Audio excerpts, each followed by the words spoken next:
After we left our abusive stepfather, we were both in hiding and on the run. At the start, the white van took us to a women's refuge that supports both women and children escaping domestic violence.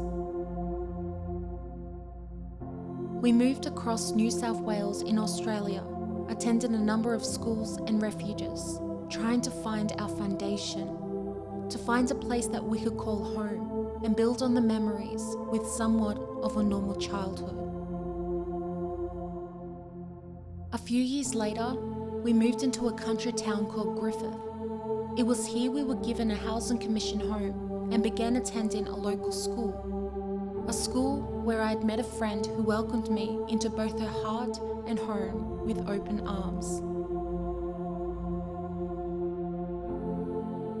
Yet around 2.5 years later, Mama came home with 2 of my siblings and the police, to which my brother said that our stepfather had found us.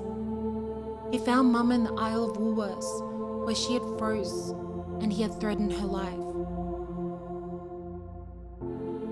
The next thing I know, we were preparing our departure, and although it broke my heart, at least I had a chance to say goodbye to my friend. I remember peeking through the lounge room door and seeing the fear and sorrow that kept Mama up, and I too remember the fire within me, wanting to protect her and be a part of the solution. Soon enough we left Griffith, and again we were on the run. At one point, Mama contemplated changing our names due to him finding us in the public phone book, where he began stalking her and eventually making the threat.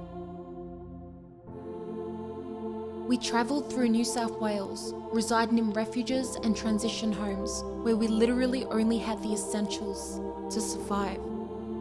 Mama would feel guilty for not being able to provide us with such things as school clothes or our own beds. But nevertheless, she would budget and saved every penny to give us back the childhood our experiences had stolen. A childhood that would stop the bullying of other kids because we were poor. It was hard enough being discriminated against because of our colour, not just for being brown, but for being white. At school, I noticed a division in colour. I noticed the division starting in primary, and it saddened me, especially when I was discriminated against. This also happened to my elder sibling for the same yet opposite reasons. Being half European and half Australian, she was bullied, and this then resulted into her having severe depression as a child.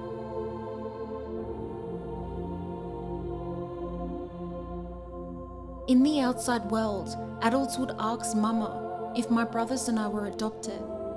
She would even receive dirty looks I too remember receiving from children around the same age as me.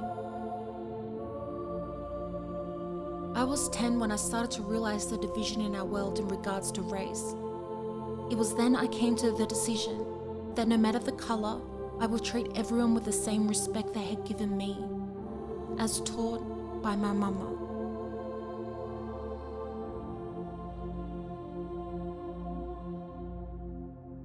We may not have had much in relation to the material world, but what Mama raised us with was morale. That despite the country of origin, we are all connected in a place that matters the most, within the heart.